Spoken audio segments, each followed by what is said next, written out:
Hello friends, આજે આપણે બનાવીશું કાઠિયાવાડી ટ્રેડિશનલ રીતે ચીવડાનું અથાણું. જે ચીવડાનું અથાણું બનાવવાના છે તે ચીવડા આપણે એકદમ ભોરળ હોય એવા જ આપણે ચીવડા લેવાના. તો આ ચીવડાનું અથાણું આ સિઝનમાં બહુ જ સરસ બનતું હોય છે અને આ ચીવડાની સિઝન હોય એટલે આપણું અથાણું આખા વર્ષ માટે રાખવું હોય ને તો પણ સારું બનશે. તો અહીંયા આપણે જે ચીવડું લીધું હતું તે મોટી સાઈઝમાં પણ હતું અને એકદમ ભોરળ એવું હતું, એટલે આપણે ચીવડાની ઉપરથી છાલ બિલકુલ નથી કાઢવાની, ડાયરેક્ટલી ચીવડાને વોશ કરીને આપણે કટ કરી લઈશું. તો તમે જોઈ શકો છો સરસ મજાના અંદર બિયા પણ બની ગયા છે, એકદમ હાર્ડ વાળા. તો આ બિયા આપણે કાઢી લઈશું અને આવતા વર્ષે આપણે આ ચીવડા ગાર્ડનમાં ઉગાવીશું. તો આ રાયતા ચીવડાનું અથાણું સવારમાં ચા ભાખરીની સાથે ખાવાની બહુ જ મજા આવશે. તો તમે જો ચીવડાનું અથાણું બનાવતા હશો તો તમને ખબર જ હશે કે ચીવડાનું અથાણું રિયલી ખાવાની બહુ જ મજા આવતી હોય છે. અને માર્કેટમાં એક જ ચીવડું મને મળ્યું હતું અને બહુ જ મોંઘું હતું. તો ફાઇનલી આપણે ચીવડાનું અથાણું બનાવવું હતું અને મસ્ત દેશી એવું ગામડામાં જે ચીવડું હોય એવું જ આપણને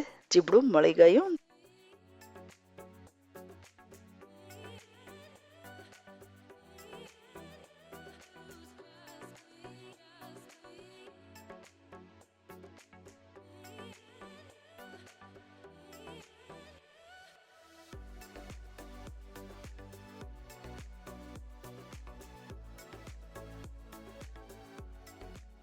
તો આપણે આખા ચીવડાને કટ કરી લીધેલું. તો આ બધી ચીરીઓ આપણે એક મોટા વાસણમાં એડ કરી દઈશું.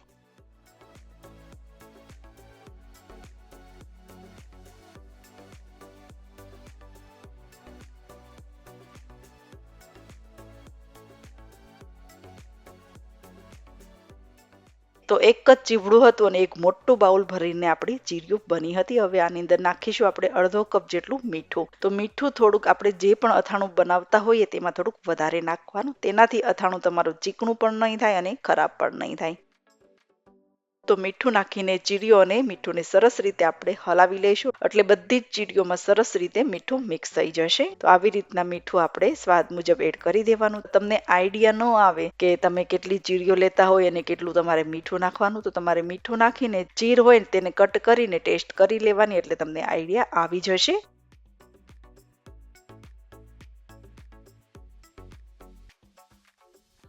તો મીઠું નાખીને ચીરીઓ અને મીઠુંને આપણે સરસ રીતે મિક્સ કરી લીધેલું. હવે આપણે આ બાઉલની ઉપર ઢાંકણ બંધ કરીને આખી રાત આ ચીરીઓને રેસ્ટ કરવા મૂકી દઈશું. બીજે દિવસે સવારે આપણે આ ચીરીઓને તડકામાં સુકવવા મૂકી દઈશું અને વચ્ચે વચ્ચે આપણે કલાકે આ ચીરીઓને મિક્સ કરતા રહેવાનું, એટલે મીઠું સરસ રીતે ચીરીઓની અંદર મિક્સ થઈ જાય.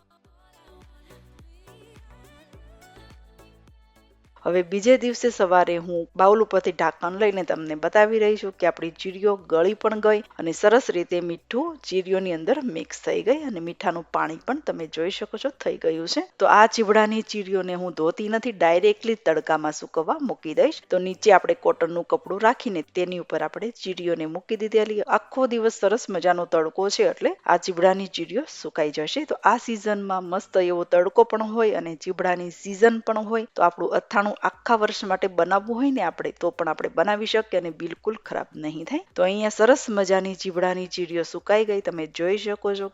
એકદમ દળદાર ચીવડું હતું અને ચીરીઓ પણ આપણી જાડી હતી, તો પણ આપણી એક દિવસમાં ચીવડાની ચીરીઓ સુકાઈ ગઈ. તો આવી રીતના એકદમ ડ્રાય થઈ જાય ને પછી જ તેમાં મસાલો બનાવવાનો. તો હવે એક થાળીમાં આપણે ચીવડાની ચીરીઓ લઈ લીધેલી. હવે તેમનો મસાલો બનાવવા માટે અહીંયા આપણે રેડીમેડ રાઈના કુરિયા લીધેલા છે. તો 1/3 કપ જેટલા આપણે રાઈના કુરિયા યુઝ કરીશું. વધારે ચીર હોય જાજી તમારી તો તમે વધુ રાઈના કુરિયા લઈ શકો.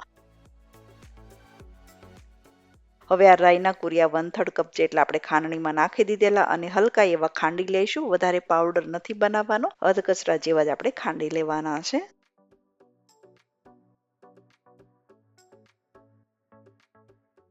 તો અહીંયા આપણે રાઈના કુરિયાને અધકચરા જેવા ખાંડી લીધેલા. હવે રાઈના કુરિયાના માપનું જ આપણે મીઠું નાખીશું. 1/2 ટીસ્પૂન જેટલી હળદર નાખીશું. 1/2 ટીસ્પૂન જેટલી આપણે હિંગ નાખીશું. આ હિંગ જરૂરથી તમે એડ કરજો, બહુ સરસ ફ્લેવર આવશે. કુરિયા અને મસાલાને આપણે મિક્સ કરી લીધેલા. હવે આપણે બીજી સાઈડ 1/3 કપ જેટલું તેલ ગરમ કરવા મૂકી દઈશું.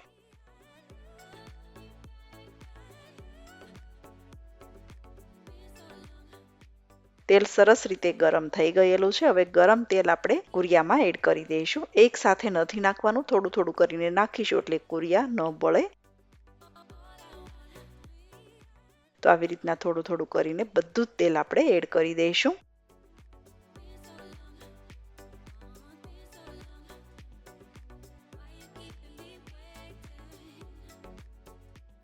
તેલ નાખીને કુરિયા અને તેલને સરસ રીતે આપણે મિક્સ કરીને તેલ ગરમ છે એટલે ઠંડુ થઈ જાય ત્યાં સુધી આપણે આ મસાલાને રહેવા દઈશું અને મસાલો ઠંડો થઈ જાય પછી આપણે ચીબડાની ચીરની સાથે મિક્સ કરી દઈશું. તો 10 મિનિટ જેટલું મેં મસાલાને રહેવા દીધો હતો. અહીંયા મસાલો ઠંડો થઈ ગયેલો. હવે આ મસાલો આપણે ચીબડાની ચીરમાં મિક્સ કરી દઈશું.